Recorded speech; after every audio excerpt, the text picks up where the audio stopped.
Good morning, everyone. This is Director Wachowski, co-chair of the Drought Interagency Coordinating Group. Thank you all for attending the fall meeting. Before we start and do some introductions, I'll ask Nemesis to go over the webinar logistics to assure that this virtual meeting will go as smoothly as possible. Nemesis. Thank you, Director Wachowski. Next slide. Okay. As you may see on the webinar instruction slide, we ask that you please mute yourself when you are not speaking. We'd like to avoid any echoing sounds or interruptions.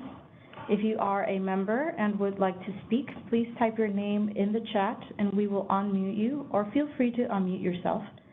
If you are a member of the public, please type your questions and or comments in the chat and we will read and respond to those throughout the meeting. You may also ask to be unmuted if you prefer to speak to the group. This meeting and everything written in the chat will be recorded.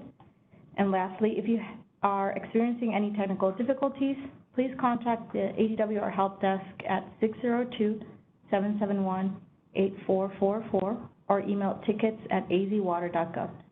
If no meeting attendees have any questions about the webinar logistics, that sums up. Thanks. Thanks. Any questions from members of the group? Seeing none. Again, I'm co-chair Tom Wachowski. Today, my co-chair is going to be Jean Weichel. Hopefully I got that pronounced correctly, who's representing Alan Clark from DEMA. Jean, you want to go ahead and introduce yourself and make any opening comments if you'd like? Good morning, everyone. Thank you. I'm glad to be on the call representing Director Clark and participating in this webinar. That's all that I have. Thank you. Thank you. So this group has met biannually since 2006 to make a recommendation to the governor about whether to maintain the drought emergency declaration, which has been in place since June of 1999. This is an advisory group to the governor, composed of over 20 federal and state agencies. We have presentations about various elements that will play into the recommendation. So as you're listening to those, kind of make notes so you can deliberate on whether or not you believe we need to sustain the recommendation. And again, to avoid speaking over one another, please introduce yourselves using the chat box. Add your name and who you represent for all participants to see. Again, also so we have a record of who attended the meeting. So with that, we've got quite a few presentations, so we'll jump into those.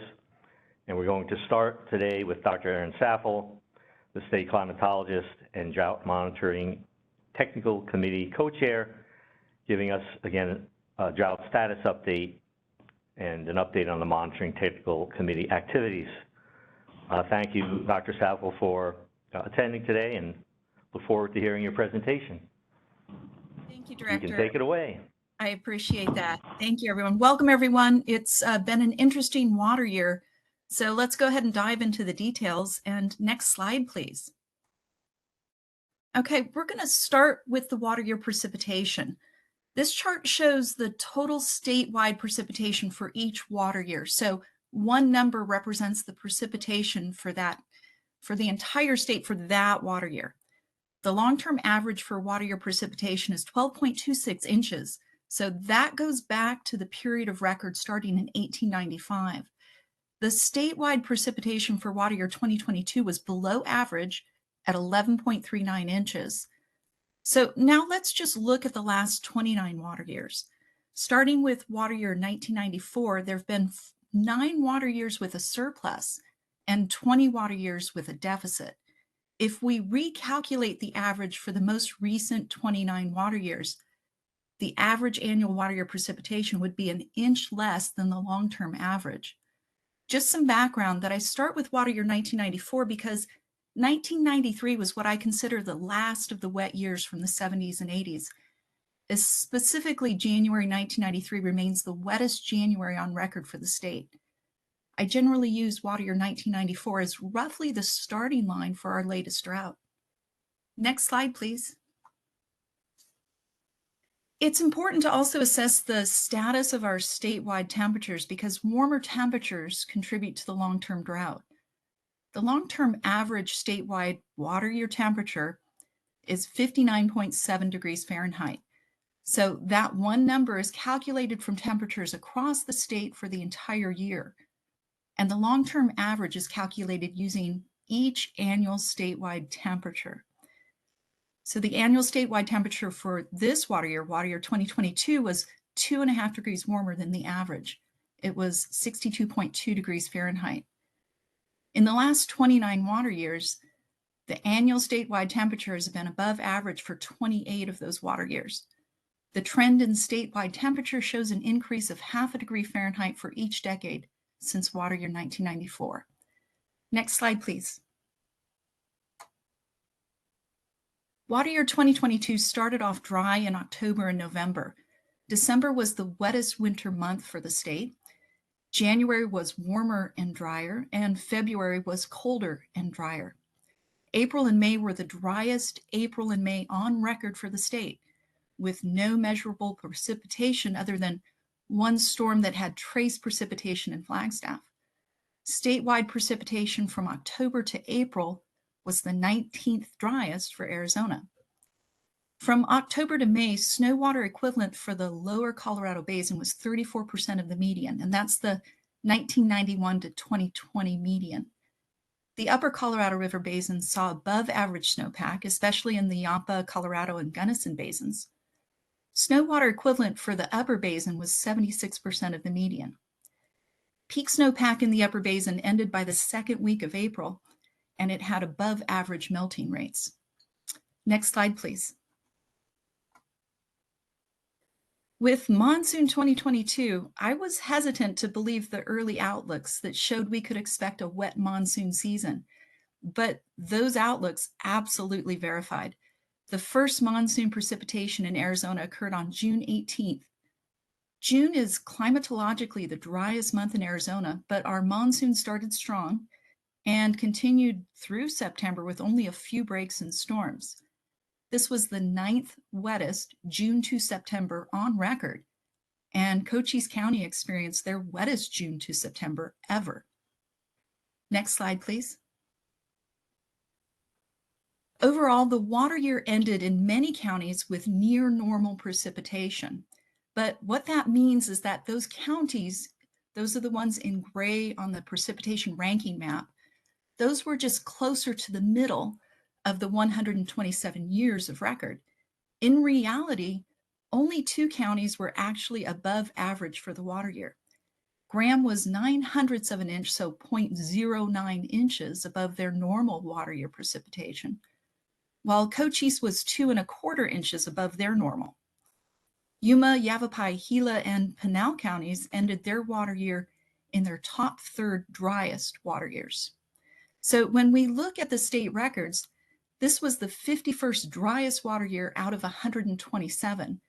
What that means is that this water year 2022, was in the top 40% of the dry water years. Next slide, please. The Drought Monitoring Technical Committee works each week with the U.S. Drought Monitor author to evaluate short-term drought in the state. Short-term drought is often evaluated through amounts of weekly or monthly precipitation, soil moisture levels, stock ponds and forage conditions, and things like that. Through water year 2022, moderate and severe short-term drought continued across the state. Slight advances of extreme short-term drought during summer diminished by the end of the water year.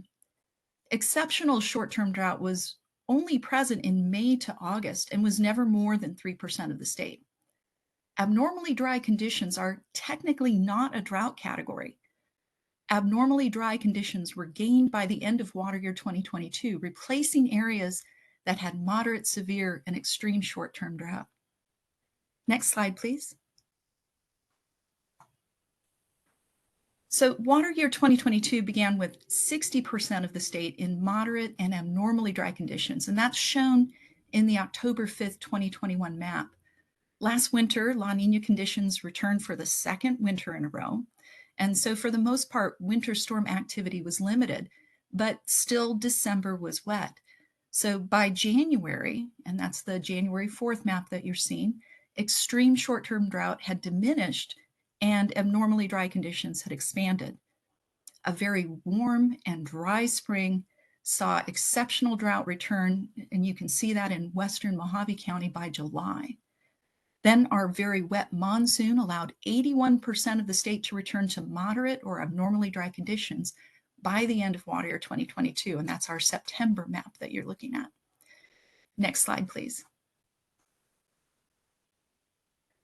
The U.S. Drought Monitor has been evaluating short-term drought since January 2000.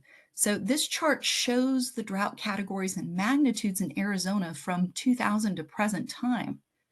Extreme and exceptional short-term drought started in 2002 and lasted 3 years until 2005.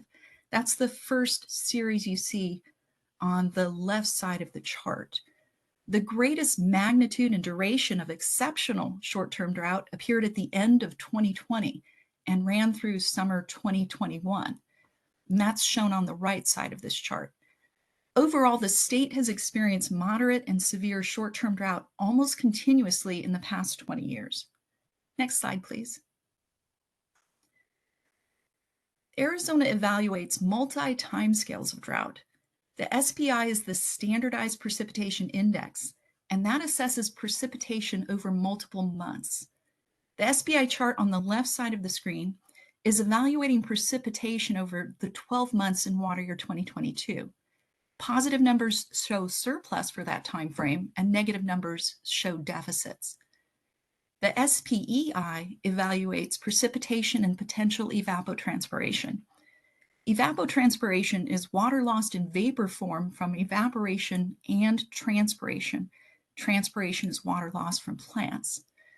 And potential evapotranspiration considers temperature and wind conditions that influence water loss. So ultimately, a warmer atmosphere is a thirstier atmosphere, and that increases evapotranspiration and decreases runoff efficiencies. Long-term drought in Arizona is evaluated from the average 24, 36, and 48-month SPEIs. Next slide, please. The majority of the state ended the water year in moderate or severe long-term drought.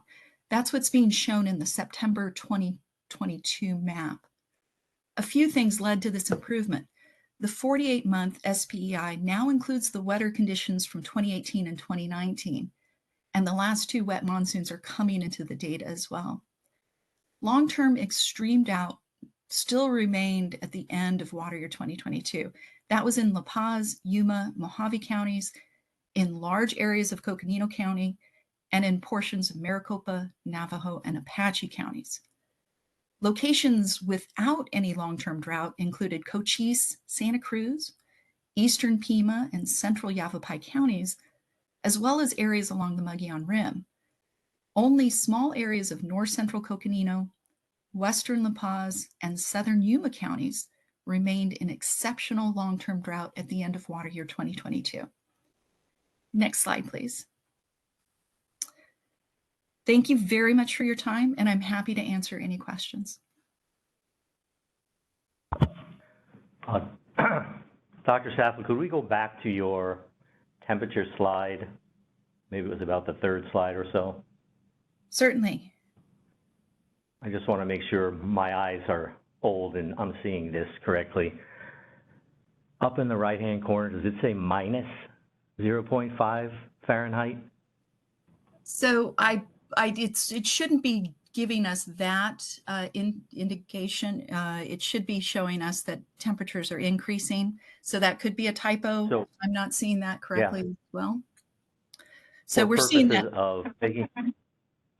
For purposes of making sure we post accurate, can you update that for us, and we'll make sure we post the accurate slide so we have this correct, because it's a really important piece of information.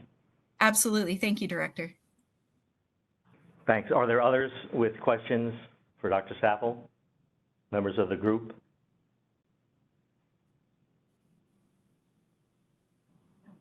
We're not seeing anything come up in the chat, so thanks again for your presentation. Dr. Saplin will move on to the next presentation. It's item 4 on our agenda, and Mark O'Malley, the lead forecaster for the National Weather Service and also Drought Monitoring Technical Committee co-chair, will give us a weather outlook for winter 2022 to 2023 presentation. Thanks for being here, Mark. Thank you very much, Director Brushatsky. Is my volume good here? We can hear you well on our end. Excellent. Thank you very much. Well, let's go to the next slide and get into this. So unfortunately, we are looking at the third consecutive winter of La Nina conditions. La Nina is defined as negative sea surface temperature anomalies through the central and eastern Pacific Basin. And really, since last winter's La Nina, we have not really relinquished these La Nina conditions. In this slide, the dark blues are these cooler than normal sea surface temperatures, which have been prevalent across the tropical Pacific. And even in the last month or so, they've actually enhanced across this area. So we are confident that at least for the first part of the winter, heading into the early 2023, we will be in La Nina. Unfortunately, La Nina for the Southwest United States typically results in drier than average conditions through the winter. There are some exceptions, and I will demonstrate that maybe we can get up to the near normal precipitation levels this winter as opposed to what we've seen the past 2 winters. So go on to the next slide, please. So in the bottom left corner, this is the prediction for La Nina, and this is a group of models that we use to predict the sea surface temperature, and largely through 2023, we will be in this blue area, this La Nina region. However, there's fairly good confidence by the time we get to the end of the winter and to the spring of 2023, we may eke out of the La Nina and head into a more neutral condition. And on the top right, these are the probabilistic output of probability of La Nina or neutral. So by February, March, April, the spring, the odds actually tilt a little bit more towards the neutral side. Now, how quickly does this degrade? This is just probabilities. There's still a 40% chance it will be in La Nina in the spring. And how does the influence of La Nina linger through the spring? The atmosphere doesn't always respond immediately to a change in the sea surface temperatures. So those are some of the uncertainties that we're looking at. However, there is the possibility once we get into the spring that some of this flow pattern that we see across the United States may bring a more neutral or less of a La Nina influence. So if we go to the next slide, please. The official forecast from the Climate Prediction Center shows that are better odds that the beginning of 2023, the heart of the winter for Arizona, would be warmer than normal. And the top right shows the composite of previous La Nina winters across the United States. And you can see there's a very good signal that the Southwest and the South Central Plains end up warmer than normal in these situations. But even stronger influence for us is what we see in the bottom right graph. And this is similar to what Erin showed, and the distinct warming trend that our region is under. Average temperatures in Arizona, and this goes back to 1950, very close. Erin showed a 0.5 degree increase per decade. Over this longer time period, it's 0.4 degrees per decade. And I think what Director Brushatsky was talking about, the plus and the minus, is more due to the resolution of the image. And so this is a plus 0.4. The red dots indicate previous La Nina winters. So the majority have been near or above average. The only ones that have been really below average were the ones that we were looking at in the 1980s and 90s, but our average has changed so much since then that back in those days, those winters were actually considered average to above average, whereas now our 30-year average has warmed so much that temperatures back in the 50s, 60s, 70s were so much cooler than what we see nowadays. So if we go ahead to the next slide.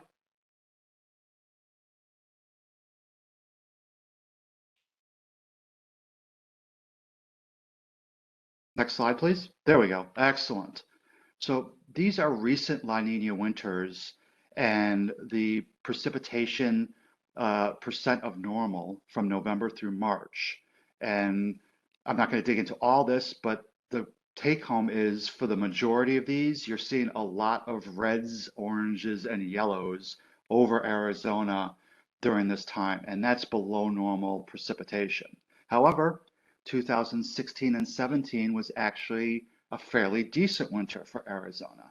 So it's not a slam dunk that it's going to be drier or a lot drier than average. The odds are just tilted that way. So I don't want to, be doom and gloom and say, yeah, it's going to be just like the past two winters. There is still a shot that we could get, some good results out of this winter. For the upper basin, importantly, Western Colorado, it's not as cut and dry. You can see many years in here where the upper part of the Colorado Basin has been near normal or even slightly above normal. So the La Nina influence in the upper basin is not as strong as what we see in Arizona. So if we go to the next slide, please. So the official forecast from Climate Prediction Center shows enhanced odds that the Southwest United States will end up below normal, and that is reflected in these composites. But notice the upper part of the basin, it's an equal chance. There's not that relationship of La Nina to drier that's as strong up there. And you can see that Western Colorado is on that gradient between the area that's very dry and the area in the upper Missouri Basin that tends to be more wet during La Nina winters. So depending on where the storm track ends up this year, there is some hope that the upper basin can get near normal precipitation. The bottom right slide is historical La Nina winters in Arizona. And as you can see, the majority of winters are in that below average category. There's a few in the near average. So, odds wise, yes, the odds point towards drier than average, but there is still a chance that we could eke up towards that average level. Go to the next slide, please. This is the same slide, but the bottom right graph is for the upper Colorado Basin. And as can be seen, the red dots of La Ninas, there's a larger mix of outcomes during these La Nina winters. There's been some La Ninas that have actually been fairly beneficial for the upper basin. However, some of the driest winters have also been La Nina. So we have less confidence in the upper basin that it'll be wetter, near, or below normal. So we can always hope for the above normal. We need to plan for the below normal and see where the outcome takes us this year. So go to the next slide, please. So the one thing that we've seen that gives me some hope this year is the summer rainfall across Arizona and even in parts of the upper basin. We actually did quite good in the monsoon, as Erin showed, and this we're hoping it's going to aid soil moisture valleys going forward. One of our biggest issues that we've seen recently is inefficiency in winter runoff. We've seen the upper basin receive decent winter snowfalls. However, due to the dry soils, due to the warming environment that we have, our runoff efficiency has not been very good. Beyond this into October, we actually saw decent rainfall in the month of October across Arizona and even into the upper basin. Anecdotally, I talked to Stephen Florida, SRP, and the Arizona Salt and Verde basins in October have been 200% of normal. Now, it's not a lot of precipitation we generally receive in October, but the benefit is that it's been cooler and we have that moisture to help saturate some of the soil. So if we can get some good snowfall and additional rainfall into these basins, hopefully we can get better runoff efficiency come next spring. So go to the next slide, please. So this is just a summary of what we saw, but the weak to moderate La Nina will continue into early 2023. Odds are tilted towards drier than normal, but we can hope that we get towards the normal. There have been some La Ninas that are up towards normal, and we started out this water year fairly good so far. So there is a little bit more optimism this year. The soil moisture, that's going to be a key. Hopefully we can improve our runoff efficiency in the spring. So go to the next slide. That's all I have, and I will take any questions at this point. Thanks, Mark. Any questions for Mark from members of the group? We're not seeing any. Thanks, Mark. Always look forward to hearing your voice on TV and on the radio occasionally. And you gave us the perfect segue for the next item when you talked about planning for below normal conditions.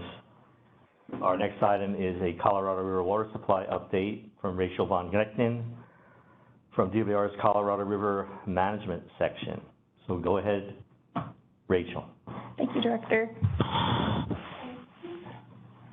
We're going to open with the historic and forecasted unregulated inflow into Lake Powell. So those lighter blue bars are the historic water year unregulated inflow, and the 30-year average from 1991 to 2020 is shown across the screen as that black line, and that average is 9.6 million acre feet.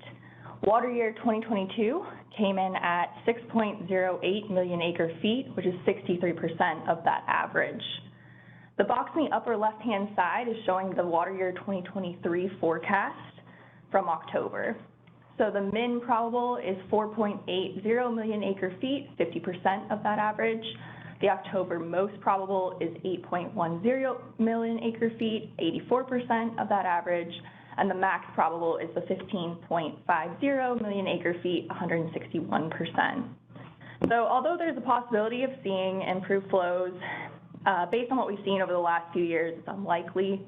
It's more likely we're going to see conditions track with that min and most going forward, so I encourage you to draw your attention towards those forecasts, as we've had some very dry years in the last couple of decades, such as 2021 and 2002. 2002 is the lowest unregulated inflow on record since 1964 at 2.643 million acre feet. Next, please. These are the Lake Powell end-of-month elevations from Reclamation's 24-month study and 2-year probabilistic projections. The probable max is in blue, the most probable is in green, and the probable min is in red. The individual gray lines are those additional traces from the CRIMS ESP projection, which help provide additional information about risk and uncertainty. So as we go forward in time into 2023 and beyond, we see increasing hydrologic uncertainty, and I'd like to draw the attention to some of those drier traces fall below minimum power pool 3490 at Lake Powell. Next, please. So this is now Lake Mead. It's the same thing as before, those end-of-month elevation projections from the August 24-month study and the 2-year probabilistic projections. So when looking at this figure, I encourage you to focus your attention to that lower half of the cloud. Many of these ESP traces in those 24-month study, min and most, are falling towards this range. The end of calendar year 2022 most probable projection for Lake Mead is 1045.38, and the end of calendar year most probable is for 2023 is 1026.18. Just to note, and as a reminder, the projected effective elevation of 2022 end of calendar year of Lake Mead was at 1047.61 feet in the August 24-month study, and the Commissioner of the Bureau of Reclamation announced Lake Mead will operate in a Tier 2A shortage in 2023 on August 16th. For Arizona, this is a 592,000 acre-foot reduction, approximately 21% of our annual apportionment. Next, please. In June, we heard from the Commissioner that an additional 2 to 4 million acre feet was needed to protect the system. And in August, there was no announcement of either additional mandatory cuts or an agreement by the basin states. But in September, at the Water Education Foundation's biannual Colorado River Symposium in Santa Fe, the Secretary of the Interior delivered remarks during which she outlined the department's plans. Those plans were outlined in a press release issued that same day. And following the issuance of the September 22nd press release, the department further announced a funding opportunity for water users in the lower basin to participate in voluntary conservation activities. Next, please. This is a continuation of DOI's announcements in September. September's press release from the department was the first indication that the federal government was preparing to take steps to reduce releases from Glen Canyon Dam. Reclamation has since moved that action forward and issued an additional press release and a notice of intent to begin the NEPA process on such an action. The notice of intent, which has not been published in the Federal Register, but has been made available online, sets the Department of the Interior and Reclamation up to be prepared for an emergency situation as early as 2023. Please. So in the last slide, the first point noted in DOI's announcements of moving forward with administrative actions needed to authorize a reduction of Glen Canyon Dam releases below 7 million acre feet to protect critical infrastructures. So this is some modeling that was done recently for the Arizona Reconsultation Committee meeting that occurred last Friday. This model is showing the October 24-month study most probable, that's the blue line, and the probable min in red. These both are showing a release of 7 million acre feet in water year 2023. In addition to these projections, modeling was completed in CRIM's ESP, and this is shown in that green line, the CRIM's ESP Trace 14. So this scenario is showing Lake Mead elevation projections. If we assume water year 2023 looks like water year 2002, which if you recall, 2002 is the lowest unregulated inflow into PAL since 1964. And if the release from Glen Canyon Dam is adjusted to 5.5 million acre feet to project elevation 3490 at Lake Powell. There's no additional conservation modeled in this at Lake Mead. And in this scenario, the projected end of calendar year 2023 elevation for Lake Mead is 991.40. Next, please. On October 28, 2022, the Department of the Interior announced it was issuing a notice of intent to prepare a supplemental environmental impact statement to look at operational alternatives and potential other actions to reduce deliveries from Glen Canyon Dam, as well as Hoover Dam. The supplemental EIS is intended to build upon existing analysis in the 2007 Interim Guidelines Record of Decision and to provide reclamation with coverage necessary to reduce releases from Glen Canyon Dam below 7 million acre feet. It's likely we'll see reduced releases as soon as January 2023 under the authority of the LTEMP. This is similar to what was done at the beginning of 2022 when Reclamation initially announced it was holding back 320,000 acre feet. The Federal Register will publish the official notice in the very near future. Next, please. So the press release and the notice of intent outlined two possible action alternatives and a no action alternative. The framework agreement alternative is framed by the department, makes it clear the United States is still hoping the basin states will work together towards a consensus agreement and inform the department on the preferred management scheme for the basin. The scoping period is open through December 20th. The department hopes to have a draft EIS out for review and comment by March and a record of decision in July. This will allow the department to implement any actions or reduce deliveries potentially in 2023, and any adjustments to the shortage tier determinations in the August 2023 24-month study. As the department looks at the reduced deliveries that may be required in 2023, if 2023 is another poor hydrology year, it is likely we'll see reduced flows out of Grand Canyon Dam as soon as January 2023, as was done, as I noted before, in 2022. The department can use existing authority under its long-term experimental and management plan, EIS, to adjust those flows. That concludes what I have, but Director, do you have anything you'd like to add to that? I'll just add one thing. Rachel presented lots of graphics with lots of ranges of different potential futures, and I think the one watchword is there is a tremendous amount of uncertainty about our water supplies coming from the Colorado River in 2023, 2024, and in the near term. So we'll continue to monitor that. As Mark O'Malley suggested, we are kind of planning for the lower end. A lot of the uncertainty attaches to the hydrology in the upper basin and whether or not they'll have to reduce lake power releases below 7 million acre feet. And in Lake Mead, how much conservation through either voluntary programs or mandatory actions imposed by the federal government are actually going to come to fruition. I don't think the uncertainty is going to really start to shrink probably until maybe the end of the first quarter of next year.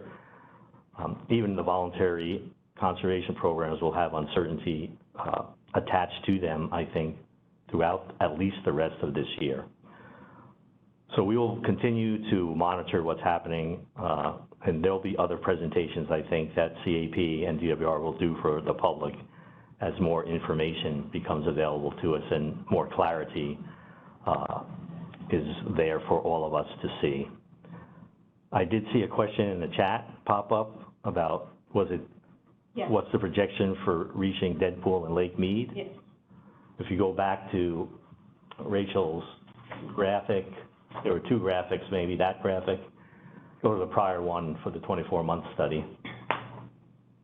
And I'll let Rachel go through this again to answer that question. It was Lake Mead. Lake Mead, oh. Thank you. So if you, again, that's if you focus your attention towards that lower band of ranges.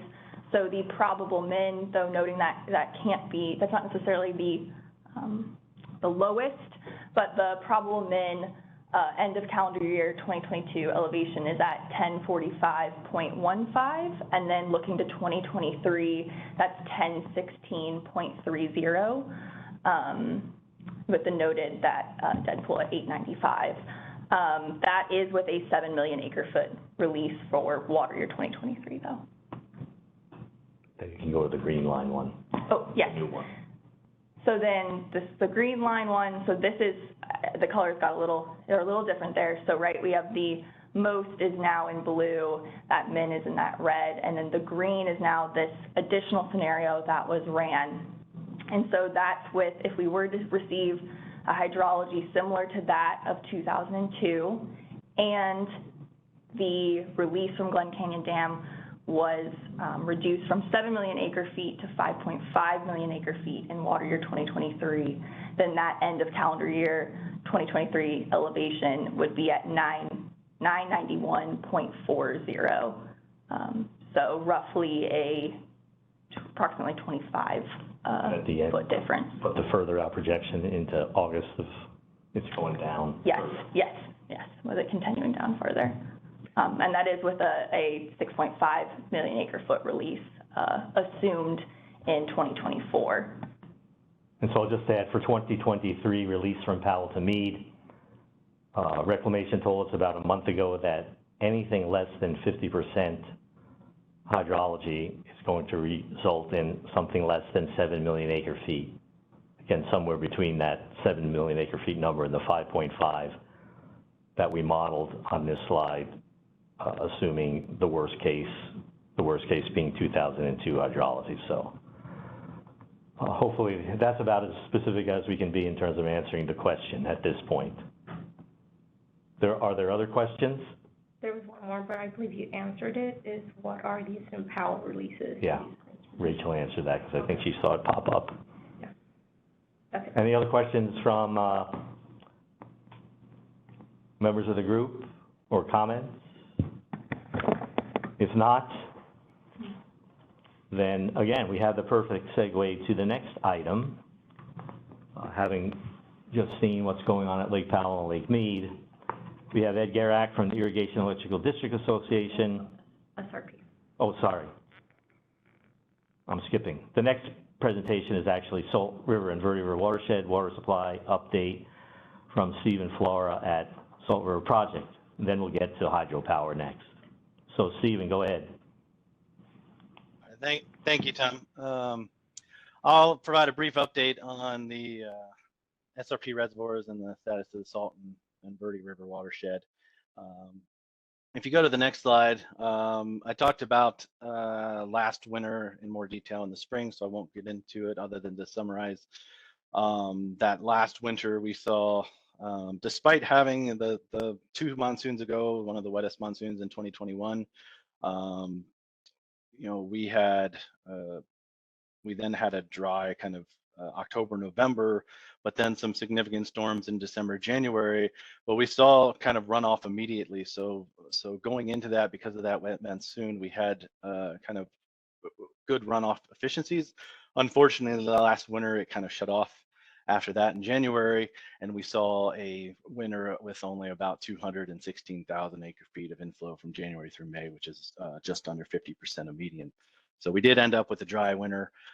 We didn't add much storage over the winter of 2022. It went from about 68% to 71% by April 1st, which was the peak of the reservoir storage following the winter. Water delivery swapped from the Verde over to the larger Salt reservoir supply at that time. And we started to see going into the dry April, May, June period, we started to see reservoirs decline from that 71% to 63%. By mid to late July, and Roosevelt declined by about 11%. So about late July is where we started to see, as was mentioned earlier, starting in late June and into July, we started to see precipitation in the monsoon be above normal. So we started to see some more efficient runoff in that late July time period, where our reservoirs were about 63% going into that.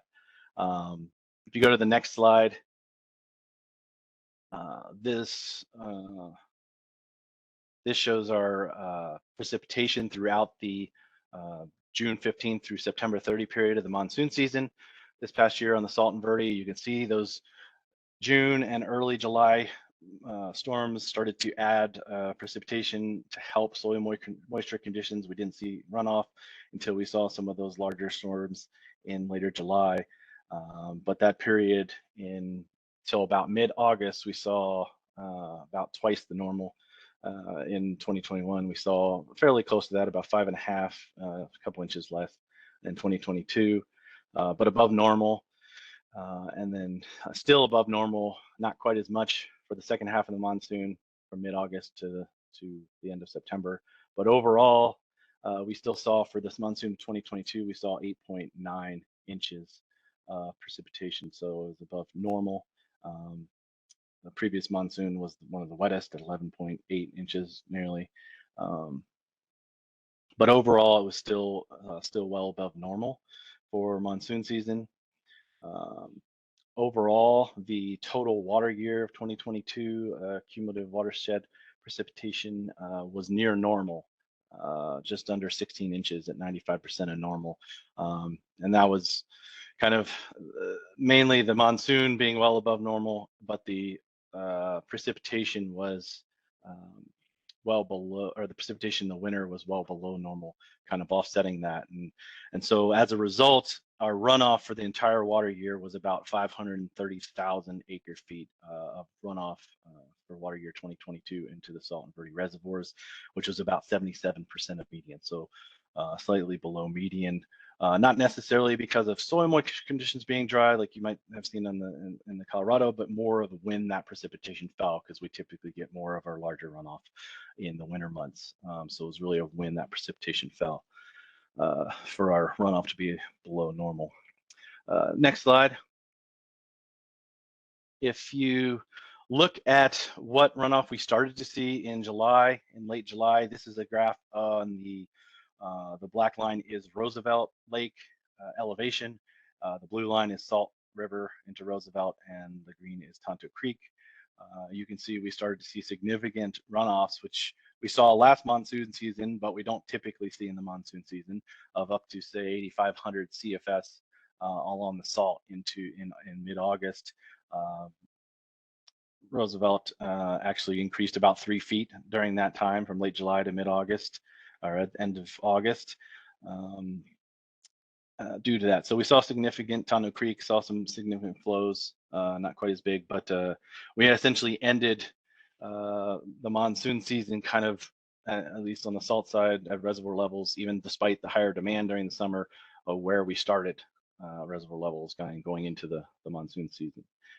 If you go to the next slide, this just summarizes the numbers for the Salt and Verde monsoon runoff inflows. We did not see that same response on the Verde watershed as we saw on the Salt. The Verde only had about median inflows, just slightly 110% of median overall on the Verde, while we saw 250 to 300% on the Salt and Tonto. But we still saw over 200% of median, with just about 197,000 acre feet of runoff into. So nearly what we got the entire winter. But I'll also note the other number in bold, the 101,000 acre feet that we got in August. That was some of those large salt. So that was half of the inflow we saw into the reservoir system was on the Salt in August from the Salt River. And that was the third highest August runoff on the Salt River at Roosevelt on record. But we didn't quite see, only very small increases on the Verde. Next slide. So where does that leave us now going into reservoir conditions and our operations and planning? As you can see, as of November 1st, reservoir levels following the monsoon have dropped a few more percent. We're down to 63% overall, 62% in Roosevelt. The Verde reservoirs are still fairly low at 35% because we did have that dry winter, so we didn't get any storage added. They remained low throughout, and unlike last year where we got a bunch of inflow to bring them back up in the summer, we didn't see that, so they're fairly low. That actually delayed our river swap that we typically swap over to the Verde in the late October time period, early November time period. We won't be swapping over until early December. And so we're continuing delivering from the Salt right now until swapping over to the Verde in early December. But our reservoirs are slightly above the projected prop because of those wetter monsoons. And next year, our 2023 groundwater use in our project reservoir operations plan, we expect to remain the same at 200,000 acre feet, the same as this year, same allocation and mix of our surface water and groundwater supply. So we've not increased the pumping. Previously, it was expected to increase up to about 250,000. So those wet monsoons have helped to not only hold those reservoirs during those summer months from declining, but also keep that sharper increase in groundwater use from occurring, as we've seen 2 very dry winters. Next slide. So if you look at those last couple years that I mentioned, you'll see that in 2020, those reservoirs nearly refilled at 98. They were 98% full at the end of the winter of 2020. But then we saw one of the driest summer monsoon inflows, followed by one of the driest winter inflows in summer of 2020 and winter of 2021. But then we saw one of the wettest monsoon inflows. And you can see that reservoirs dropped initially throughout the first dry winter from 98 to 74. But then we only saw about a 4% drop in that summer of 2021 because of that. The winter, we didn't gain much storage because we saw another dry winter, but conditions were improving because we saw another wet monsoon this year of nearly 200,000 acre feet. So we only dropped slightly to about 64%, whereas our previous projections had us in the mid 55% to 60%. So you can see those wet monsoons helped to keep water in those reservoirs throughout those peak summer months, as well as keep soil moisture conditions leading. And I mentioned last winter how we saw some of those original storms in December and January have efficient runoff. If you go to the next slide, as Mark mentioned, the outlook for this year is La Nina, and while that has a tendency to have below normal precipitation and drier conditions potential, we do have more saturated, wetter soil conditions in the watershed because of the wet monsoon, even different from last year where it was dry in October and November, and then we still saw December runoff from those first storms in the winter. We've had continued storms to help keep that soil moisture in October. Here in November, October was about 200% of November was mid-November was about 200% of normal. We just had a storm last week, and then this week you can see some of the sites on the Verde there already have some snow melting off. We haven't seen, these are smaller storms, so we haven't seen, but we've seen some of the soil moisture and monitoring of some of those soils being saturated already in some areas of the watershed, and starting to get some minor flow. So that's keeping conditions favorable leading into the winter. And what happens in the winter, we'll have to see. But the reservoirs are in good shape at 63% going into the winter. We had a wet monsoon that helped, and it's continuing here in the fall so far to keep those runoff efficiencies high if we do start to see storms in the winter. There's only been a few years that we've had 3 back-to-back La Ninas in the Salton Verde, and each year the runoff inflow has increased each year of those 3. Not a whole lot of times to do it, but that's something to hope. We saw very low, then kind of below normal but better, and then kind of normal the 3rd year of those 3 La Nina years. So as Mark mentioned, if we can see that maybe that La Nina condition, there is some positive to have close to normal. We might get more efficient runoff and have a potentially near normal runoff season as well. But we'll have to see how that pans out. A couple other updates from SRP.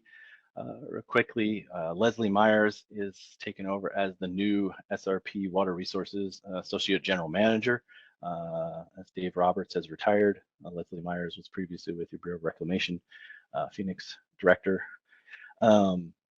As well as just to highlight some of these the projects that SRP is working on that I've previously mentioned for looking at enhancements of water supply, cooperative and collaborative agreement or collaborative projects such as the SCIF, the SRP CAP interchange facility. That would, right now we can bring water from the CAP system into the SRP system, but not vice versa. This is a project that's in feasibility, working with CAP and others to get something where SRP water can go the other way into the CAP system for more flexibility.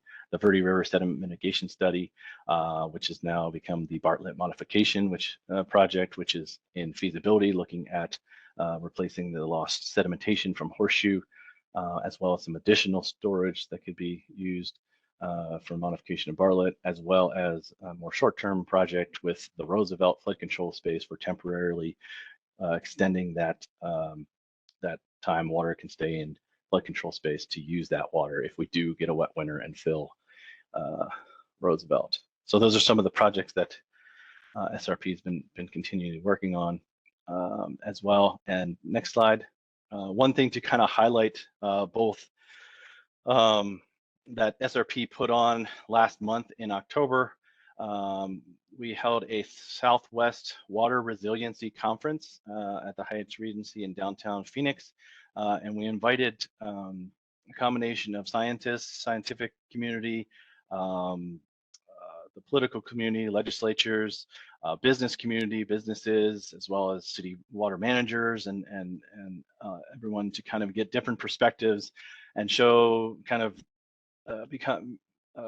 inform and share knowledge on both how this drought in the Southwest, how it's impacting and how it differs between the Salt and Verde watershed from the other upper Colorado, some of the differences and how the Salt and Verde is less susceptible to some of these changes we're talking about at the upper Colorado, but to also see how these droughts are impacting businesses and water sustainability in Arizona. There's a lot of background on the SRP system. Brad Udall was a keynote speaker on climate change, as well as some scientific and business and water management talks. So this was kind of to inform and share that knowledge, to have those conversations. And that graph just shows that difference that was being highlighted. The SRP system refills throughout these periods of drought. So we're not seeing that, we don't have that same issue that we've seen on the Colorado, where it's continually declined throughout that dotted line with Lake Mead. That's continually declined throughout this 25-year drought that we're in, where SRP system is essentially where we were kind of going into this drought period. So next slide. I think that's it. If there's any questions, feel free to answer. Thanks, Stephen. Questions from members of the group? Here's one. The question is, are there upstream withdrawals that could impact SRP basin amounts? Did you hear that, Stephen? Yeah, I heard that. SRP withdrawals that would impact SR, as far as withdrawals from the. I think it was, Stephen, I think are there upstream withdrawals that it could affect SRP? Yeah, okay. Not necessarily by SRP. Right, so withdrawals being taken out of the river above our reservoir system, that could impact the amount of inflow. I mean, there is some use, obviously, some exchanges on the salt, as well as some use in the Verde Valley that SRP works. Our water rights groups work with those to come out, kind of monitor, make sure that both the river is sustainable and that uses. But that's a kind of an ongoing thing as far as things that are going to impact it significantly as far as the inflow amounts. No, that would be more the hydrology, what we get year to year, and other things like SRP, agreement with Prescott Valley about upstreams of the headwater. Those things have been ongoing. But as far as impacting significantly the amount of inflow into SRP reservoirs, we'll continue to monitor those, but it's kind of the hydrology we get coming will be the biggest factor. Stephen, I have one question. So how unusual is it for the monsoon to increase storage capacity at Roosevelt Lake? How often is it that monsoon increases Roosevelt? Yeah. During the monsoon? It is not frequent. I haven't looked at the exact numbers, but these 2 years where we've seen this is more of the exception. It's not a frequent occurrence because the demand is higher in those summer months. We don't see an increase. Sometimes it levels off if we have a good monsoon runoff, but it's more likely even with a median, say, normal runoff, it's still going to decline, during that period. It would take. I would assume, Stephen, that in your prop process, you're assuming there's going to be a reduction in Roosevelt, not even a maintenance or increase in Roosevelt as you're doing that planning process. Yes. In the planning process, there's typically a significant decline, and it can be anywhere from 10 to 20%. A very dry winter where we swap to the salt early, and then you have a dry summer, you can have a 15-20% drop during the summer period in Roosevelt. But because of the monsoon, we only saw, say, a 5% drop during that summer period in the last 2 or more monsoon seasons, and even short rises during the monsoon season. But those are less frequent. Those are maybe 10 to 20% of the time. Most monsoon seasons, we don't see that. We see a continued All decline. right, thanks. Mhm. Thanks, Stephen. Thanks for Yep. the presentation. Thank you. We don't have any other questions in the chat, so we'll move on to impacts on drought. On hydropower, Ed Garak from Irrigation Electrical District Association of Arizona. Thanks especially to Ed. I know he's traveling, so he's giving the presentation, I think, from an airport lounge. So really appreciate going out of the way, Ed, to do this for us. Yeah, happy to do that. Thanks for asking me, Tom. I was in California on Monday and Tuesday, and we had 2 days. They had 2 days of rain there. Flying into Colorado, there was snow on the peak, so a little bit of precipitation always is beneficial and good to see. Today we're talking about the water power nexus. Next slide, please. Just as a reminder, IEDA is a compilation of 24 irrigation electrical districts, municipalities, and one tribal entity. Next slide, please.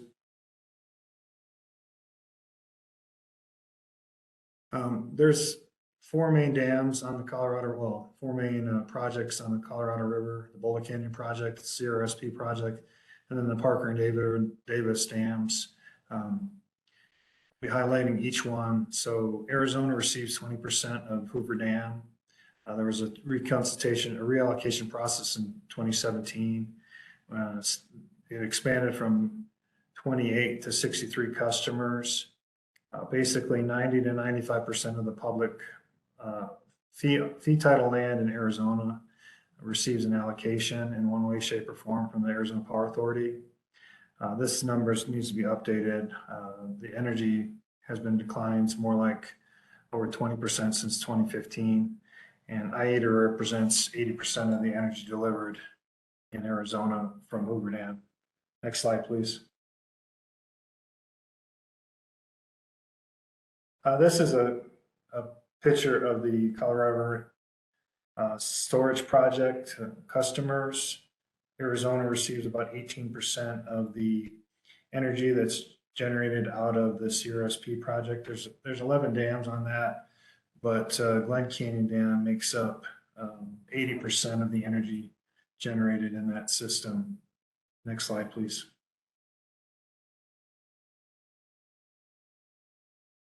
I'm an engineer, so I like to throw this slide in here. I mean, it's an issue of head differential between the upper and lower pools and the volume that gets passed through the turbines. The volume has much more significant impacts on the generation than the elevation change. And there's so much variability, as Tom mentioned earlier, about these upcoming months. It's months and years. It's hard to predict what really the true impacts of the power are going to be. Next slide, please. A lot of that has to do with the runoff in the upper basin. You can see, just as a reminder, average just under 6 million acre feet, more like 5 million acre feet over the last 3 years. This is 20, 21, and 22. Next slide, please. So if we know how much volume is getting pushed through the dams and what the elevation is at the dam, we can calculate what the energy production is going to be, both at Hoover. Next slide, please. And there's a similar scatter plot diagram for the trend line for the Glen Canyon Dam. Parker and Davis are mostly regulating dams, so their elevation doesn't vary that much. So that's can be more easily calculated based on volume reductions. Next slide, please. One thing to remind the group, for every kilowatt hour that goes away or doesn't get generated at the dams, we have to go out on the spot market and find replacement power. Now, I highlight this slide to show you that the blue line is what energy pricing was a year ago. And that's kind of towards the tail end of COVID, coming out of COVID. But what happened during COVID is because you had all these plants that were not being called upon, our energy demand went down, and all these workers that were kind of maybe standing around, there was an increased pace of closure for coal plants in particular, and you're seeing some nuclear plant retirements, which is driving up the supply and demand function. There's more demand and there's less supply. So you're seeing quite a bit of price increases. Now this shows, just under $210 as a peak. But if you go to the next slide,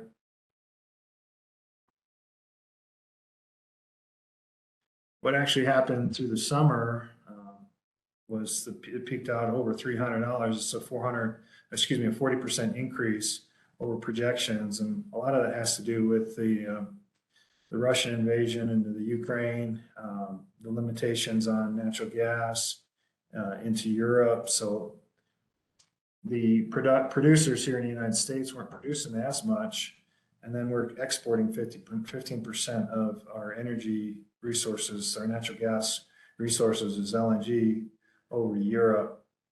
So prices have gone through the roof over here, and 37% of the energy that Arizona gets is from natural gas. So as those prices go up, we're seeing a ripple effect through all through the state. Next slide, please.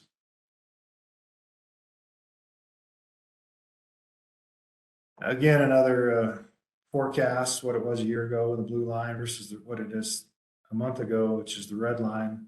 So prices have jumped up considerably over this last year. Some good news on the horizon, the storage facilities in Europe, they say they're full. Natural gas production's at a record high today. It's looking like the prices will start to come down in April of next year. But what we were spoiled with a year ago at $2 to $3 an MMBTU gas is looking like long term going to be more like $4.50 to $5 an MMBTU. So almost a doubling of natural gas prices from a year ago. And that's the long-term projections, and that's going to be kind of the min. Next slide, please. This graph represents one of our members. This is their budgeted projections in the dark blue on the far right-hand side of each month. And then green is actual reality. And you can see over the summer that especially in September, the projections didn't match up with reality. On the $2.5 million budget, it's going to be more like $3.25 million at year end. So quite a significant increase or over budget. And this is just one customer. It's hard to capture everybody's reality because each individual members that we have different allocations from Parker and Davis, Hoover, and Glenn. But a lot of people are seeing at least a 40% increase. Some customers have raised rates 3 times already just to keep up because of the replacement power has gone through the roof. Next slide, please. So CRSP has lost almost 32% of what they call sustainable hydropower production. That's the contracted amount that the customers agreed to. If you go from their normal 8.23 million acre foot release to the 7 million acre foot release, that's a 15% volumetric reduction, not including the elevation changes. So as the mitigation gets greater, or even if you were to ever dip below minimum power pool at 3490, that have a significant impact on the production over the course of the year for Glen Canyon Dam. Hoover, same situation. It's lost 17.3% from the tier 1 trigger at 1075. So volumetrically from 9.3 to an 8.2 million acre foot is a 12% reduction. That's based on kind of existing tier 2A and 500 plus reductions. But it's looking more and more likely like the tier 3 will add an additional 300,000. And if you depending how it's handled with the system losses of 1.5 million acre feet, that'll be a 6.4 million acre feet, which is 61% reduction. And that's without the 2 to 4 million acre feet mitigation. Next slide, please. Parker and Davis, a little less impacted, still significantly impacted. Their pool elevation tends to not vary as much. So it's just the volume impacts that are impacting their production. But there's still quite a bit of unknowns. How is the upper basin draw actions going to take effect? For example, the Flaming Gorge, what's going to happen with the additional mitigation of 2 to 4 million acre feet? Is there going to be any legislative assistance, federal or state, for the hydropower customers? I know Senator Kelly has introduced 4232. We continue to work on that. But to summarize the impacts of the drought on our customers in Arizona, next slide, please. We're looking at least a $40 million a year additional costs for the Arizona customers. That number is that's numbers based on a report that WAPA did back in May. Those numbers haven't been updated. You saw the significant increase in the purchase power costs from an earlier slide of 40% increase. So it should be more like in the $50 to $60 million range. And in comparison, the total cost of Hoover Power for Arizona customers is roughly $20 million, and similarly for the CRSP customers. So basically, we're paying twice as much for the power that we used to get out of those dams today. I think that is my last slide. Happy to answer any questions. Thanks, Ed. This was really great information, and I just want to confirm, you talked about Senator Kelly's bill, but it's my understanding that unlike the water impacts, that there's $8 billion in bipartisan infrastructure bill and $4 billion in IRA bill. Is there no help for the power industry right now with money from the federal government at all? Not right now, Tom. We put in some right. Supplemental emergency response requests. I think 23 million for Hoover and Parker and Davis, and 43 million for lead. There was a consideration of including some money in the IRA for hydropower, but Senator Manchin got hung up on the non-reimbursable clause, and it got struck from the deal. Thanks, Ed. I just wanted to make sure I was understanding that correctly, because that was my understanding. Yeah. So I'll share with folks, and for you, Ed, that one of your uncertainties was the Upper Basin DROA. I don't think we're going to have clarity on the Upper Basin DROA this calendar year. I think it's going to be, maybe we'll start to see some daylight late January or February of next year at the earliest, unfortunately. I would also note, and I'm not trying to put him on the spot, but Jack Murray, I saw your name pop up on WAPA as a representative of WAPA on this webinar. And Ed mentioned that this Impact Arizona number hasn't been updated. I'm wondering if you are working, is WAPA working on an update? And if so, when that might be available. And I think we'd love to have you, as you did last time, in May, come back to this group for our next meeting. But could you share, Jack, any information you might have for us? Sure. Thanks. And thanks, Ed, for putting that out. I believe that this was updated through, I'm going to say the end of August, and it was more in the $944 to $945 million mark. But Ed, I don't know if we've posted that yet or not, so I'll double check on that. But yeah, the cost is just going up for, the drought impacts for Hoover customers in Arizona.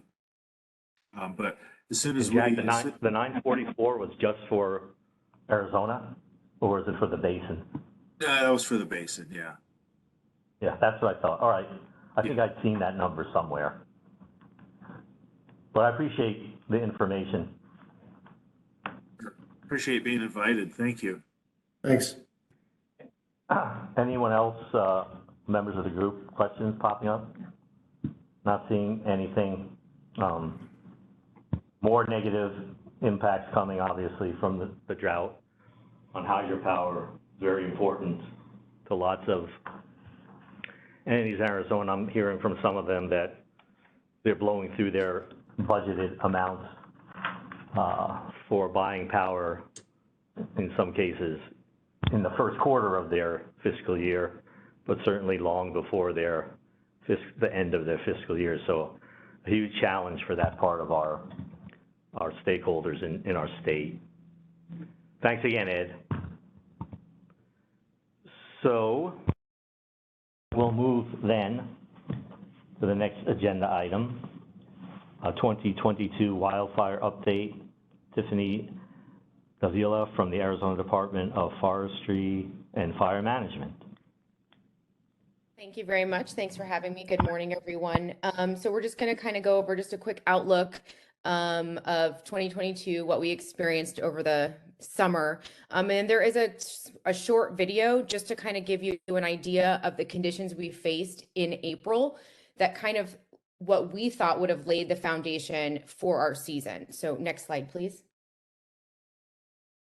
So this is the outlook that we receive usually at the beginning of the year. And again, these are just forecasts, they're models based off a variety of factors, including, of course, the La Nina winter we experienced in 2021, the amount of rainfall that we received in 2021 during our monsoon season. And then again, the La Nina winter, the below average precipitation, drought, and then of course the unburned carryover of fine fuel across the Sonoran Desert area. So in March of 2022, we had a forecast of a potential for an active fire season in the southeastern portion of the state. So Cochise, Santa Cruz, and portions of Pima County. In April, that kind of expanded up into the valley area, again, across the Sonoran Desert, where we have that fine fuel bed, the fine grasses, the brush, things that dry out very quickly. Again, you know, when we experience that La Nina, we're seeing some unseasonably warm temperatures at that time. Of course, all of the fuel that we received during the heavy rainfall of our 2021 monsoon kind of just left a carpet of grass across the Sonoran Desert. So come April, we had those windy conditions. We have a lot of red flag warnings in April. It's not unusual to have red flag warnings, but we had a lot this past year. Red flag warnings are issued by the National Weather Service. It's kind of when conditions align where we have high fire danger. So we've got high winds. Again, we have warmer temperatures, and then, you know, the dry fuel bed, and then, of course, low relative humidity. So all of those factors kind of lead to those red flag warnings, again, issued by the National Weather Service. So come April, we had those windy conditions, the dry fuel, and then we have an above normal fire potential now expanding further into the state. Mid-April, we saw the tunnel fire in Flagstaff and the Crooks fire in Prescott. Again, we don't really experience these types of fires at this time of the year in the high country in that timber. So the next video is going to show the tunnel fire, what we captured 2 days into that fire. So next slide, please. Oh, I'm sorry. So then we've got May, June, and July's outlook.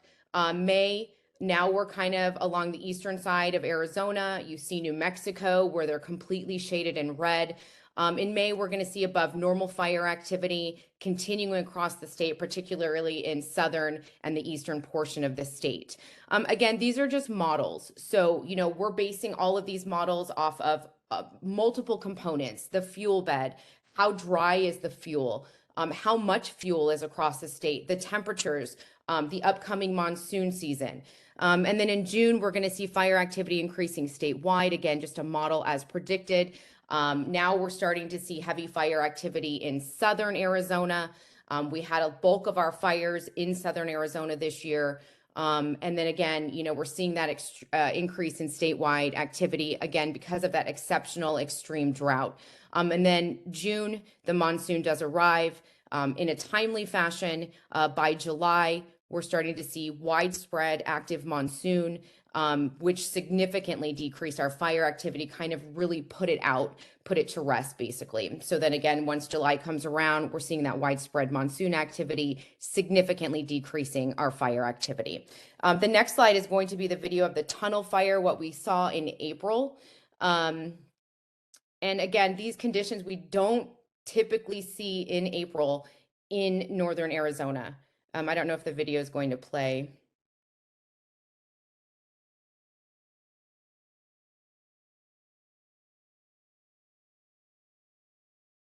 So again, just very erratic fire behavior, windy conditions. We start to see our fire activity in northern Arizona come June.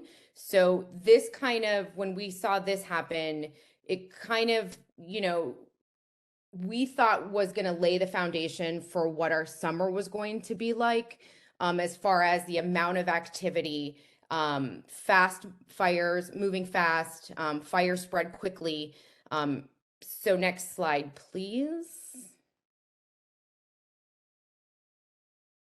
So when we come to the amount of activity, again, based off what we saw in Flagstaff and in Prescott, this is the amount of fires we've had so far this year. 1,347 fires, and under 200,000 acres. Again, compared to 2021, where we had over 500,000 acres burned, and in 2020, where we had nearly 1 million acres burned, we saw a significant decrease in the number of acres burned and the number of fire starts across the state. These numbers are not only state numbers, but they are federal, tribal, and private fires as well. So it's just statewide data across the board. So again, a significant decrease in our fire activity this year, 121,000 acres burned as compared to last year and the prior year, 2020. Next slide, please. Kind of looking at our activity overall, we had the tunnel fire, again, April 17th on the Coconino, 19,000 acres.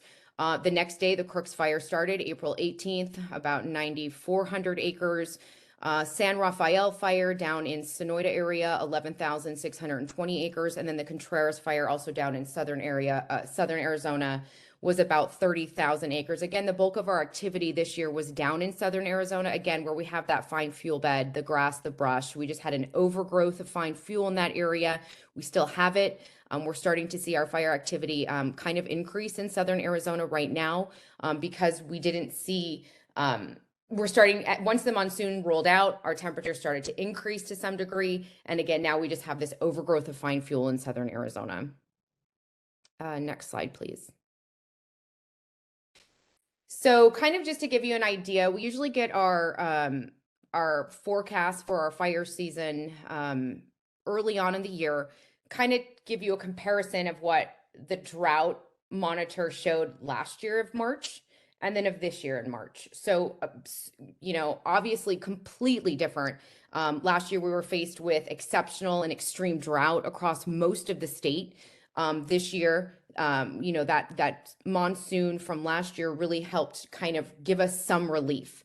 And the drought is just one of the many factors that we look at when we're talking about our upcoming fire season and kind of forecasting what that's going to look like. So huge comparison from 2021 to this year, 2022.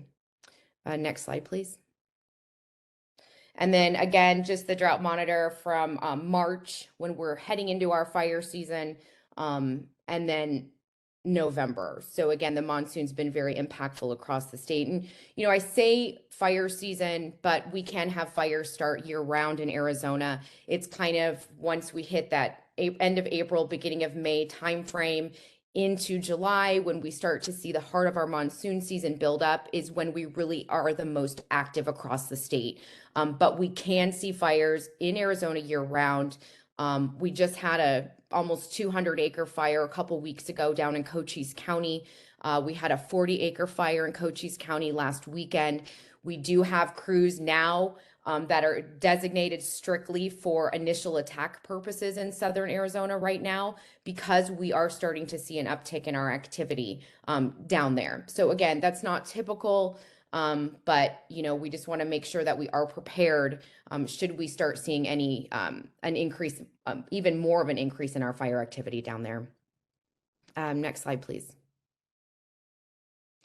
So for the 2023 outlook, now what? Like I just mentioned, we do have a potential for a winter fire season in southern Arizona.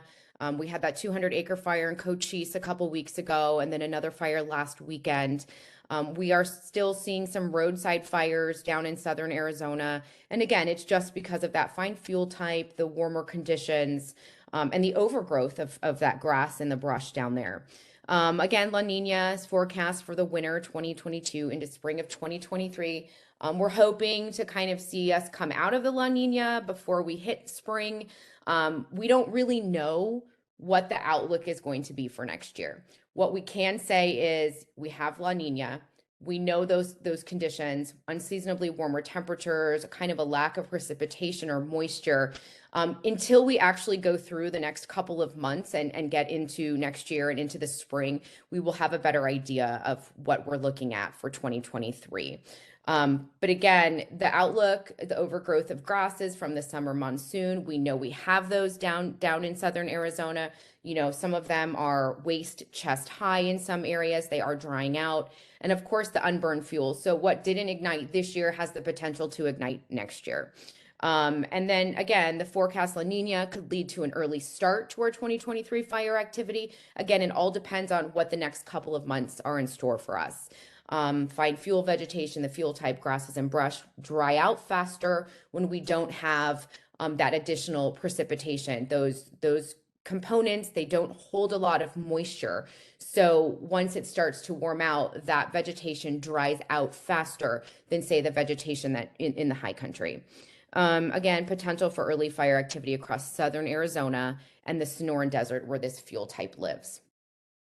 Next slide, please. I believe that is all I have. If anybody has any questions, I'll be happy to answer them. Questions from members of the group? We have two questions. One is, should the one slide 2022 outlook be a 2023 outlook?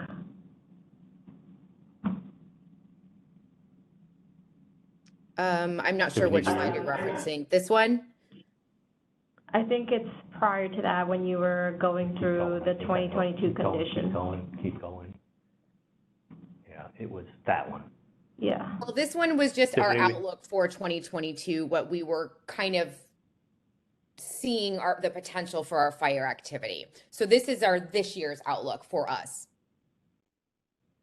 Brian and Tiffany, as you went through this, you mentioned what actually happened in these same months. And right? then, yeah.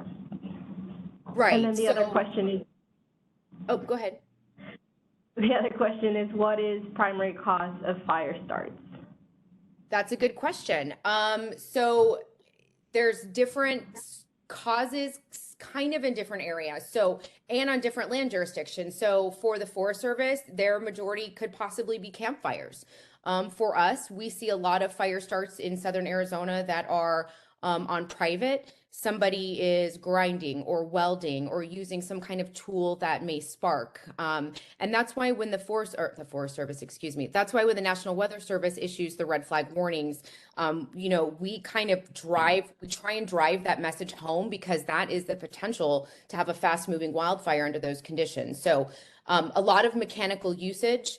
We have dragging tow chains. We have abandoned campfires. We see a lot of target shooting incidents where people think it's okay to just go shoot in areas maybe they can or can't be shooting in. Regardless, the conditions are there to start a fast-moving wildfire. So every year, 9 out of 10 wildfires are human-caused. We average about 70–80% of our fires human-caused across the state.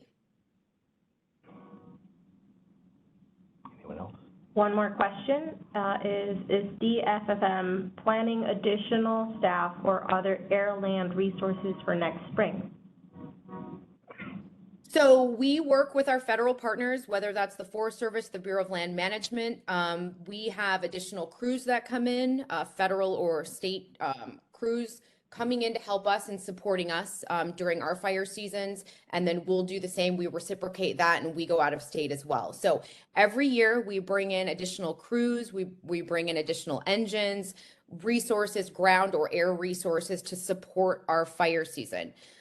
Where we have when we start to see our forecast, our models come in at the beginning of the year, that'll give us an idea of where we think we're going to have the most fire or the high fire activity. And we'll start to pre-position resources in that area. So for us, southern Arizona is usually a very active area. So we'll bring in additional crews, we'll pre-position our crews in those areas, and we'll make sure we have crews on standby, pre-positioned for initial attack purposes.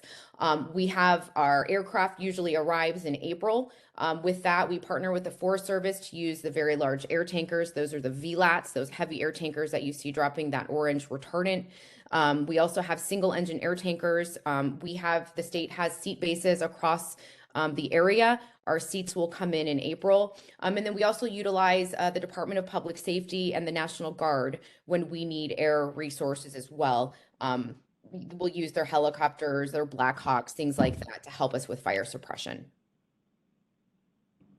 And I'll just add for everyone, that was partly, I mean, there's resources for your agency, but there's also obviously state resources through that budget process. And for all of us as directors of agencies, we're a little bit of a limbo for what might happen with budgets next session with the new governor and lots of new legislators coming in. So I don't know what your department, Tiffany, did, but I know our department was asked to just maintain our current budget level in terms of any requests for next year.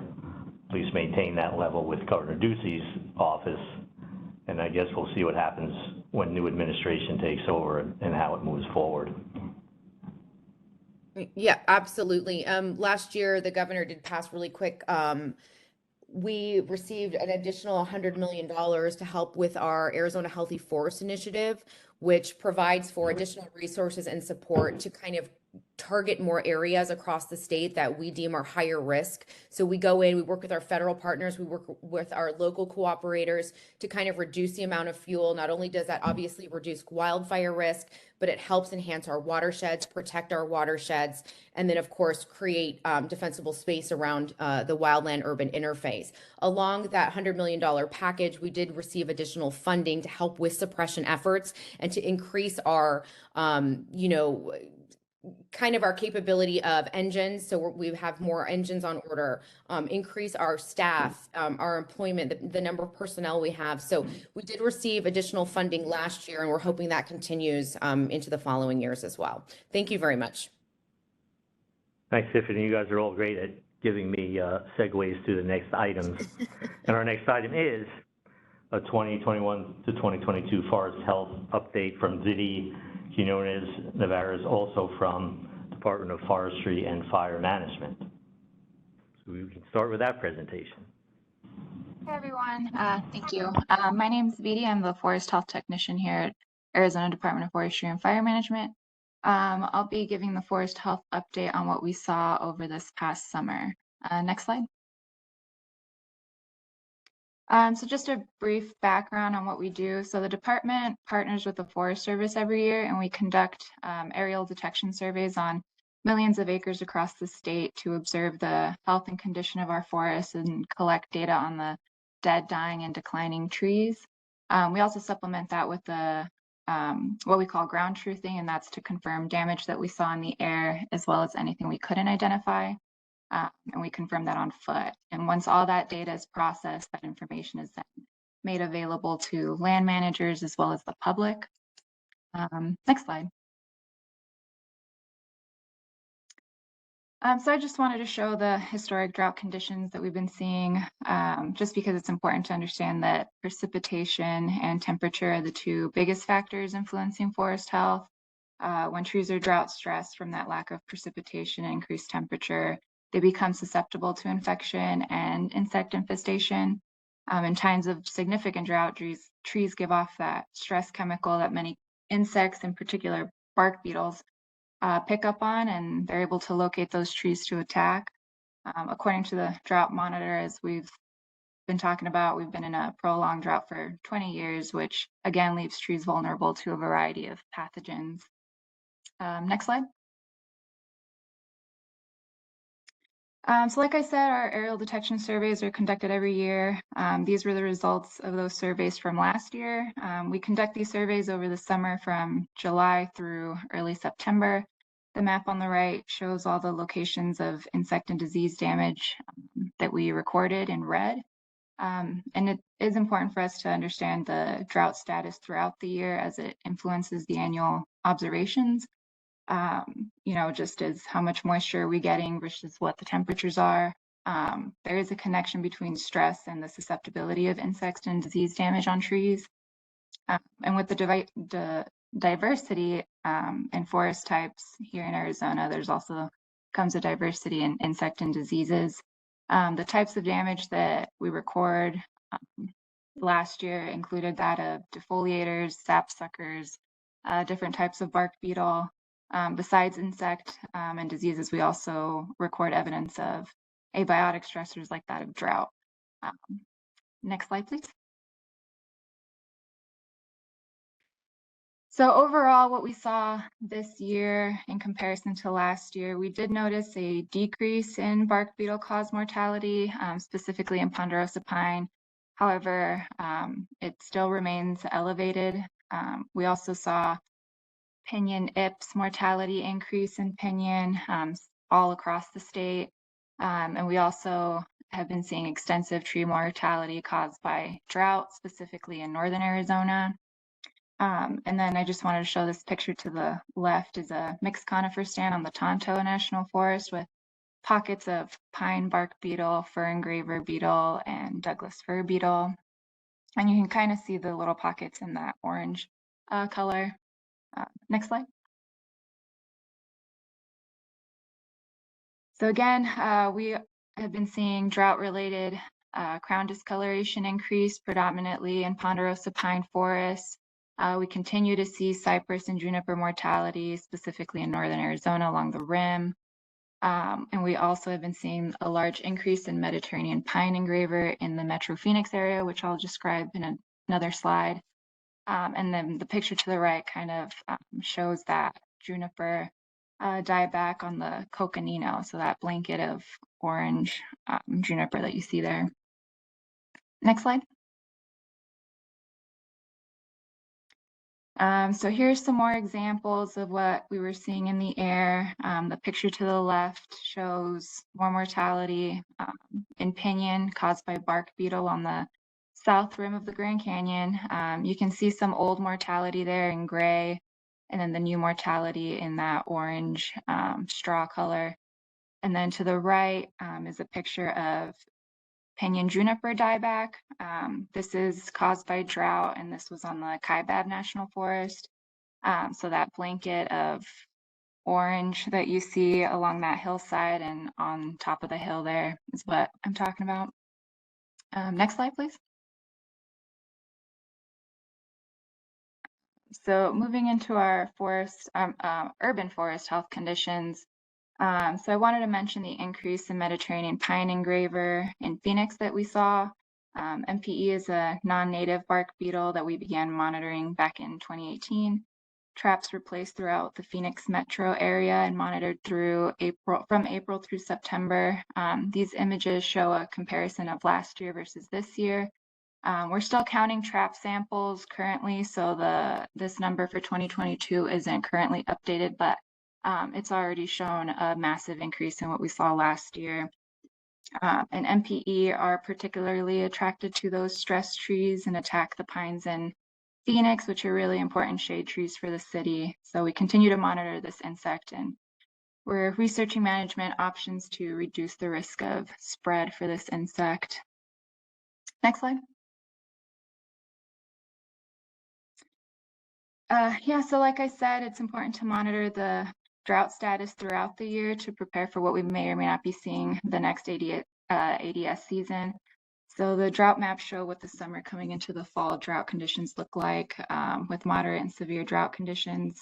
Moisture improves forest health, giving trees that chance of combating insect and disease damage. So going into another predicted La Nina winter with the potential for drier than normal conditions can lead to an increase in forest health issues for this next year. So we'll see what moisture the winter brings, but hopefully conditions are favorable. Yeah, next slide. Yep, and that's all I got. This was shorter just because the ADS information is still being processed at this time, so I can't really give hard acres and numbers at this time. But if you have any questions, I'd be happy to answer. Thanks, Yuri. Any questions? So for both you and Tiffany, please thank Director Tenney for me for making you available. Great presentations, very important part of what we need to consider in our deliberations, which is coming up as the next item. Sorry, who am I missing? Drought and wildlife. Oh, sorry. First, impacts of drought and on wildlife. Jay Dickens from Arizona Game and Fish. Didn't want to miss you. No worries. Good morning. Thank you for having me. As Director Bushatsky just said, my name is Jade Dickens. I'm the statewide water quality program manager in the aquatics branch for Game and Fish, and I'm going to talk about the department's impact, developing strategies to help mitigate impacts of drought on wildlife. Next slide, please. So we've seen some of these before, and it's showing, you know, we had a pretty good summer monsoon season, but the drought's far from over, as we all know, as we've been talking about today. And we really decided as a department that we can't rely on weather, and we need a really comprehensive strategic plan to manage both the state's wildlife and the habitat for the state's wildlife, as well as recreational opportunities during this drought. Next slide, please. So the Arizona Game and Fish Commission tasked the Arizona Game and Fish Department with developing and implementing a comprehensive drought response strategy. And the objective of that is to really evaluate the impact of drought on wildlife, recreation, habitat by designing and developing different systems and processes and protocols to help mitigate those drought conditions. And they wanted us to consider a holistic approach and look at everything. So we were broken into 3 different teams, which I'll get a little bit more into on the next slide, please. So the first team focused on infrastructure. So really looking at our water catchments, prioritizing which ones are failing or are at risk of failing, which ones may need water level sensors so that we have an idea of when water is dropping below those critical conditions or is empty, making sure that we're updating those water catchments to standards, working with, we have water catchments on all kinds of different land ownership, and so working with other landowners, other agencies, various partners to maintain our network of catchments, identify funding that we need to be able to do all of this. And then there was, within infrastructure, there was a sub-team talking about boater access. So that's, next slide, please. So the objectives for the boating team were to make sure we've talked about fluctuating reservoir levels and just ensuring that boating access is available as long as possible for those folks, and not only boating access in terms of docks and things like that, but also the buoy lines and the safety piece that comes along with that. So coordinating with those other agencies to make sure that as those are changing, we're on top of maintaining those. Next slide, please.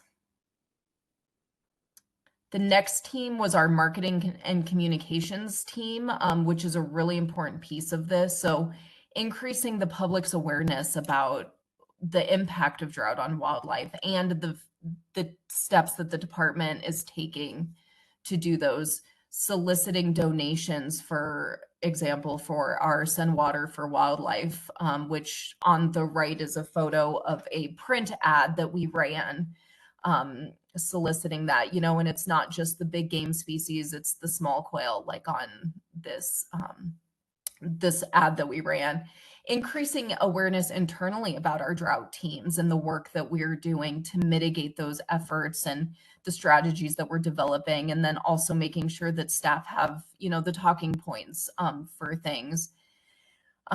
Looking for other ways to expand public participation and working with other partners that may be outside of the box. Who else can we work with? and then developing proposals for, like I said, more funding. We realized that all of this, we have our regular work and then adding the impact of droughts and working through the drought mitigation plans and implementing those plans costs money. So finding creative ways to work through that. Next slide, please. Finally was our biological team. So breaking into sub-teams for that, reviewing strategic documents that we have and what kind of plans do we currently have for those species and their critical habitats, and what information is needed to really bring it up to current drought conditions so that we know that we are coming up with the best available science that there is to protect these animals and to fulfill our mission. And so looking at each of the groups of species and their habitats, because the habitat is as important as the species, and identifying what can we do in the short term, what is a more long-term actions that we need to take, and how can we track that we're making meaningful impacts on the impacts of drought. And then developing a strategic plan, kind of like what I talked about in a drought response plan, so that as people come and go, as we loop new people in, and to promote what we're doing and give an action or a tangible result back to the commission. And so that on the right is, as you'll see, that's our brand new drought mitigation so our report, and that's the cover photo for it, and it's not quite approved yet, so we'll go to the commission at our December commission meeting, and once it's approved, it will be available on our website for the public to review what it is that we are doing and plan on doing. Next slide, please.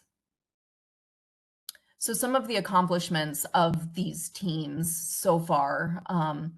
The strategic plan, like I just talked about, and you got to see a sneak peek of the cover for it. We created, I talked about water catchment. So we created an app and a dashboard to track how much water we're taking, where we're taking it, and have more confidence in the data that we have. I mentioned the water sensors and the telemetry systems, which catchments need those. So we prioritize that. We developed a budget request, which is a big deal. We have a maintenance system now for getting requests for buoy and dock maintenance that need to be done to ensure the boating piece of it. We're really hitting social media and news media and print media with our drought messaging. So tracking that, saying what kind of response we get to that. I mentioned the department talking points for drought and what mitigation efforts we're taking. We joined this drought monitoring technical committee. We've created a drought webpage that is available there. I also linked to another page that we have. So we have a lot of visual pieces. And then next slide, please. So just to summarize water hauling, yep, I can expand on that right here. So water hauling is, we have water catchments, and if they're not being filled by rain, then they need to be supplemented in some way. And we do that by helicopters, we do that by trucks, we do that in so many different ways. And we need to track that. And so for fiscal year 22, so July of 2021 through June of 2022, we hauled over 2.5 million gallons of water to our wildlife water catchments, which was actually down from the previous year because we did have that good monsoon season. We raised over $347,000 from the Send Water campaign, which is really vital. The water hauling app that I spoke about in Survey 123, we have a specific website for water hauling to get more information at sendwater.org. And we actually had Sonoran Living Live come out. So they're on ABC in the mornings, and come out and film us and, really capture what it is that we do. So I wanted to link to that because that's a big piece. And I find this picture so cool. So we showed quail earlier, but like a snake, you know, and even the snakes need water, and even the snakes are utilizing our catchments. And it just, you know, it makes us feel like we're making a little bit of headway in this drought that we're all facing. So I hope that answered the question about water hauling. And if not, you can ask some more follow-up questions. Next slide. That's it. So thank you guys for your time. I will take questions. Thank you, Roy. I will take any other questions that there may be. Questions from the group members for Jade? Not seeing any. Jade, I will offer to you to have some conversations with Nemesis as you work through your process with your commission and hopefully get your report approved. We would be happy to work with you on an opportunity to create links or publish some of your information on our Drought Interagency Task Force on DWR's website to help get the message out. Awesome. Thank you, Director Bushatsky. I really appreciate that. We will do that. Thank you. All right, we're a bit behind schedule, but now we will move into the discussion of the drought declaration recommendation to the governor. And I'll start summarizing from my viewpoint. I'll ask for Jean then to weigh in, and then individual members of the group. So from my standpoint, we heard a couple of pluses, the short-term drought monitor improvements,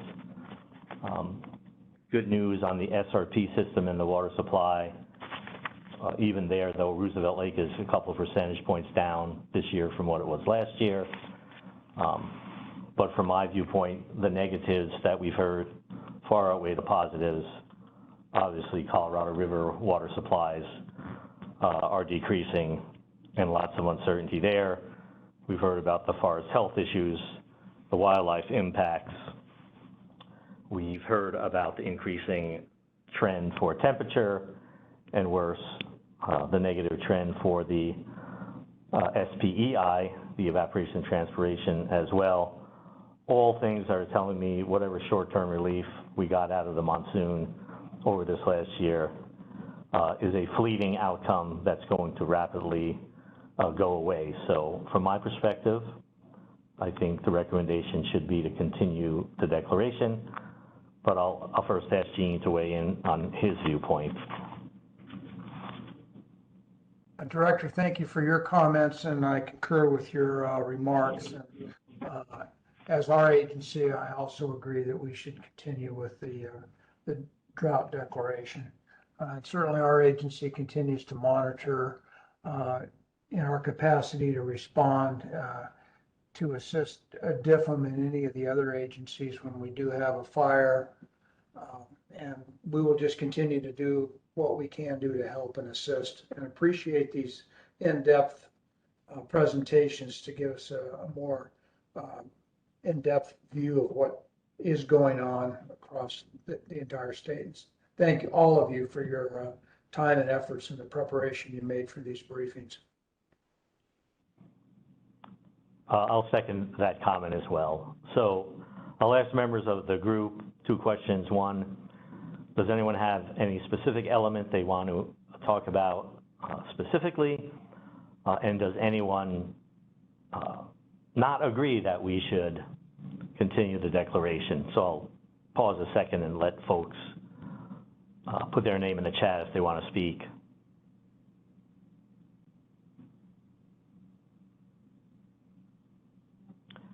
Not seeing anything. Stephen Flora. Yeah, hi, this is Stephen Flora, SRP. I just wanted to for the first one, just to point out, like you said, with the SRP system, while the monsoons have helped, we still have had two very low winter inflow seasons, and that's really what we rely on to refill those reservoirs. So, you know, looking forward to how climate can impact, we might see these, you know, drier conditions all over, but we might see deeper droughts and wetter wet periods. So, that monsoon that you're talking about, it might, while it's not going to solve it, it might help play a bigger role than it has previously to get us through those dry periods, but we're still relying on those winter wet periods to refill the reservoir and get through those drier ones. And a lot of the forest health and forest impacts, helping maintain base flows, help healthy forests, those withdrawals impact base flow. Those are all important for those dry years as well. But with that said, like you said, we're still has several wet year or several, even though it's improved with the monsoons. I think conditions still warrant. While we're optimistic this year, we're still not out of the drought, especially with the Colorado situation in the Colorado. I would agree on continuing the drought declaration. Thank you. Anyone else? Erin. Hi, yeah, thank you very much. So with our climate, the way we have climate in Arizona, it's highly variable with our precipitation, but we're seeing that it's still very, very low, below average, and it continues along that trend, as well as temperature increasing. And so those two things coming together do impact our drought, our long-term drought. And so I also agree with the recommendation to continue our drought planning. Thank you. And Mark has a comment. The comment says, I'll second the recommendation given all the ongoing ecological and financial impacts. We need to responsibly plan for continuation of these types of impacts. Thank you to all in this group. Thanks, Mark. Anyone else? So our staff will then prepare a letter, as we normally do, to the governor's office making that recommendation. I think we all know that this declaration unlocks some resources as well. And so in that vein, I want to make sure everyone is aware that today at 2 o'clock, the new Water Infrastructure Finance Authority that was created by our legislature last session with about $1.2 billion of resources into that organization is going to meet this afternoon. That organization as well, I think, on the water supply side, can do a lot of good from both these longer-term climate impacts and the near-term drought impacts. So just wanted to make everyone aware that that is occurring later today, the very first meeting. So then we can move on to the item 12, which are comments on the 2022 Arizona Drought Preparedness Annual Report. We did circulate that report among members of the group. I know we got some comments back, and we thank you for those who commented. Are there any major items in that report that any of the members feel compelled to bring up at this point in time as we work to finalizing that report? And again, it covers the time period October 1, 2021 through September 30th, 2022, essentially the water year. So I will say, as we prepared the final version of this report, if you did have anything, you can get a hold of Nemesis. We can make editorial comments, changes, as we put that final draft of the report together, also for submittal to the governor's office, along with the drought recommendation letter. And then when all of that is done, of course, we'll post those materials on our drought webpage, and I'm assuming we're going to post all of the presentations today, as well on the drought webpage for all of you or any members of the public to be able to view. So with that, we're on to item 13, a call to the public. I know that some of the questions that we've seen pop up in the chat have come from the public rather than members, and that's fine. It has worked well.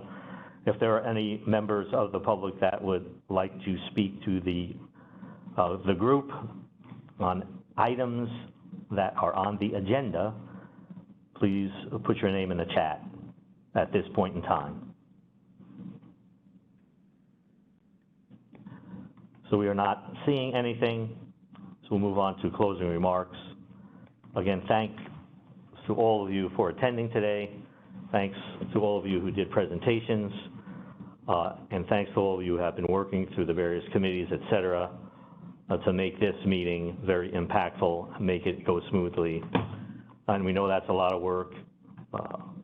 So I really appreciate all of your efforts. Hopefully we will see you in our spring meeting in May of 2022. We don't have a targeted date yet, but we'll figure that out sometime next year. So again, we will move forward with that recommendation to the governor. And thanks again for all of the hard work that all of you are doing to deal with all of the issues that are attendant to this long-term drought and probably to the changing climate here in Arizona and in the West. So thanks again, and we are adjourned.